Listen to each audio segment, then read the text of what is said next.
Have you ever felt your heart race, your hands sweat, or your mind freeze in a stressful situation? That's your brain's automatic response to anxiety, activating survival mode. But did you know this can happen even when there's no real danger?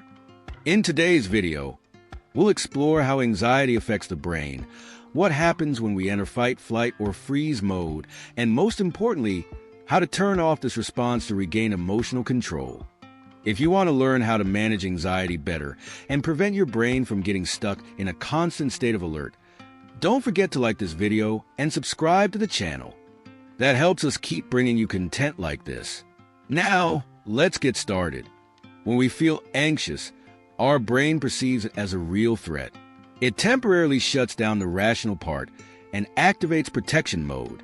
This happens because, throughout evolution, this response helped our ancestors survive threats like predators and dangerous situations.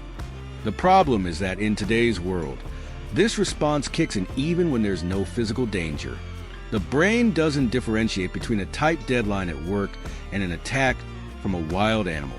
It reacts the same way, by releasing stress hormones like cortisol and adrenaline to prepare the body for action. As a result, our reasoning ability decreases. The prefrontal cortex, which controls logical thinking and decision-making, takes a backseat. Meanwhile, the amygdala, the part of the brain responsible for emotions and fear, takes over.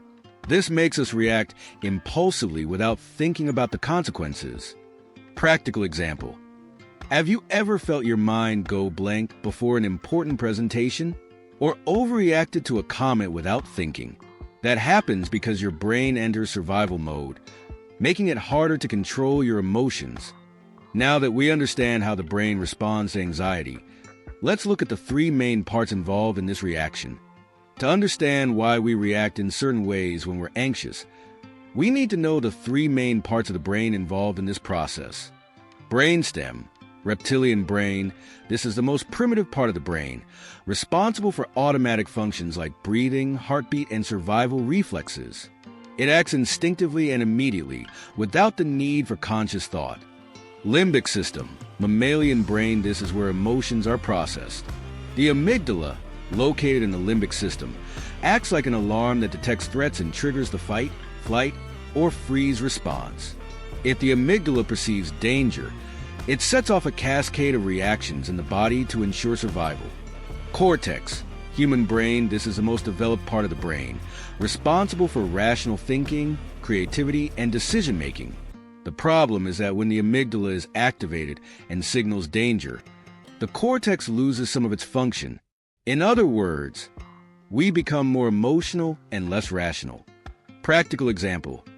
Imagine you're driving and suddenly another car cuts you off. Your brainstem reacts first, making you slam on the brakes automatically. Then, your limbic system might trigger fear or anger. Only after that does your cortex step in, helping you decide what to do next, take a deep breath, or react impulsively. Now that we understand these three parts, let's see how they work together in the well-known fight, flight, or freeze response. When the brain detects a threat, it automatically triggers one of four instinctive responses: fight, flight, freeze, or fawn, people-pleasing to survive. These reactions were crucial for our ancestors' survival and still play a role in how we function today. Fight.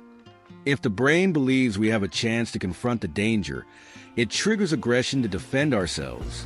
Examples: getting irritated, arguing impulsively, raising your voice, or reacting defensively. Flight. If the brain sees the danger as too great to face, it looks for an escape. Examples: avoiding confrontations, procrastinating difficult tasks, ignoring problems, or seeking excessive distractions. Freeze. When the brain finds no safe way out, it puts us in a shutdown state. Examples: feeling stuck, apathy, difficulty reacting, or going blank when making important decisions. Fawn, people-pleasing to survive.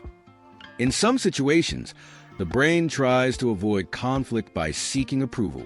Examples: giving in to avoid arguments, prioritizing others while ignoring personal needs, or feeling guilty for saying no.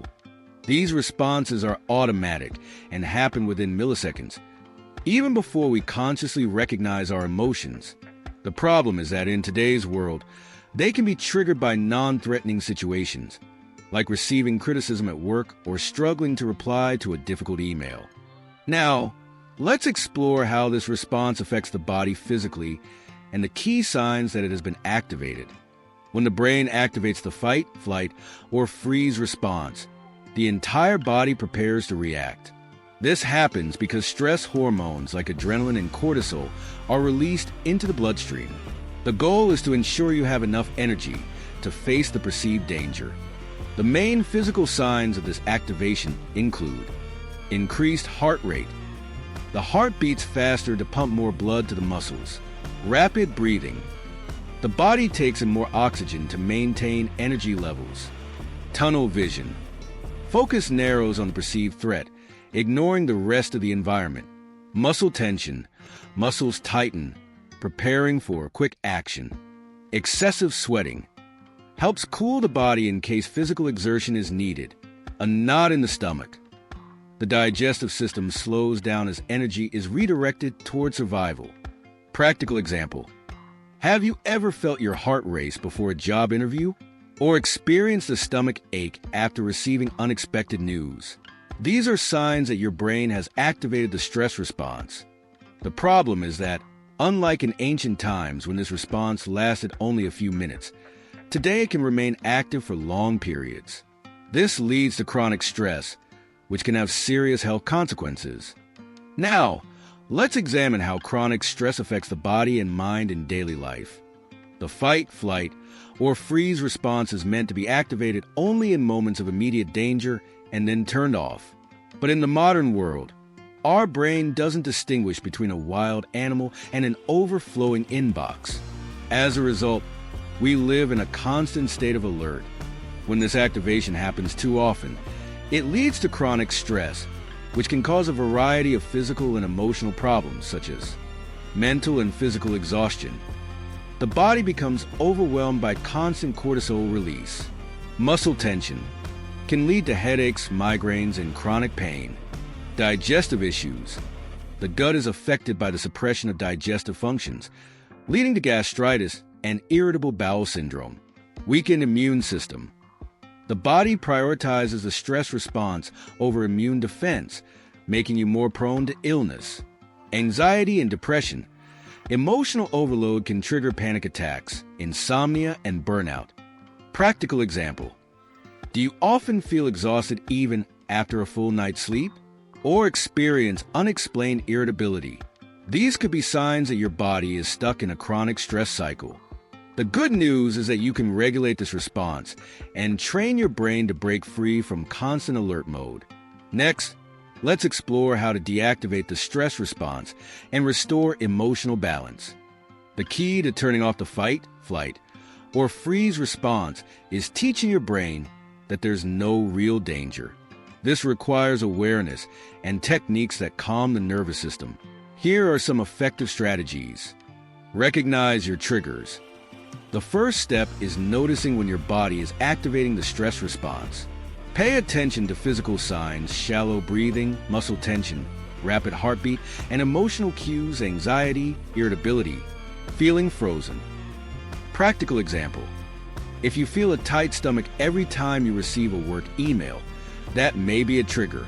Simply recognizing this can already help slow down your automatic response. Pause and observe. Before reacting impulsively, take a moment to pause. Ask yourself, is this a real danger or just temporary discomfort? By observing the situation without reacting immediately, you regain control over your rational mind. Self-calming techniques. There are methods to reprogram the brain and shift out of alert mode. Diaphragmatic breathing. Inhale through your nose for a count of 4. Hold for 4 seconds and exhale slowly through your mouth. This activates the parasympathetic nervous system, responsible for relaxation. Cold exposure. Splashing your face with cold water or holding an ice cube can reset the nervous system. Mindfulness and grounding. Techniques like 5-4-3-2-1. Noticing 5 things you see, 4 you touch, 3 you hear, 2 you smell, and 1 you feel. Help bring your brain back to the present. Practical example. If your mind starts racing with anxious thoughts, focus on your breathing and physical sensations. This helps prevent anxiety from taking over. Seek support. Sometimes the stress response is so intense that we need external help. Talking to friends, exercising, or seeking therapy can be essential for emotional regulation. Now that we know how to calm the brain, let's explore why emotional education is crucial to prevent this response from becoming a recurring issue. Many people go through life without learning how to manage their emotions in a healthy way. This makes the fight, flight, or freeze response activate frequently, without them knowing how to control it. The good news is that emotional regulation can be learned and practiced. Why is this so important? When we understand how our brain reacts to stress, we can identify our emotions before they take over, make more conscious decisions without acting on impulse, reduce the negative effects of anxiety on the body, improve our relationships and overall quality of life. Techniques to develop emotional intelligence. Journaling, therapeutic writing. Writing down your feelings helps organize thoughts and recognize emotional patterns. Self-compassion practice. Instead of criticizing yourself for feeling anxious, try speaking to yourself as you would to a friend in need. Gradual exposure to discomfort. Facing small daily challenges teaches the brain that not every difficult situation is a real threat. Practical example. If you fear public speaking, instead of avoiding it completely, start with small steps. Speak more in meetings or practice alone at home. This reprograms your brain to see the situation as safe. Emotional education doesn't eliminate anxiety, but it teaches you how to manage it in a balanced way. Over time, these practices strengthen the brain and reduce unnecessary stress responses.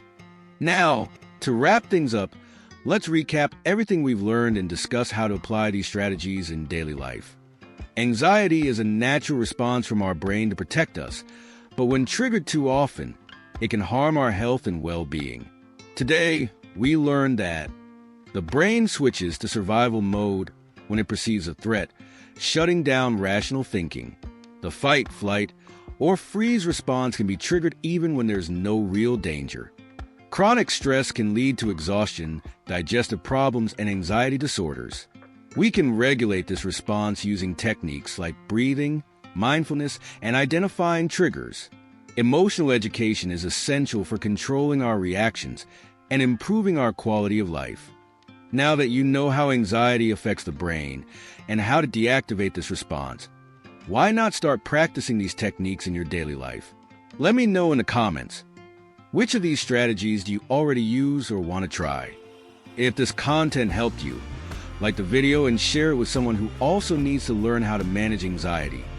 And if you haven't subscribed to the channel yet, make sure to do so now to follow more content on mental health and well-being.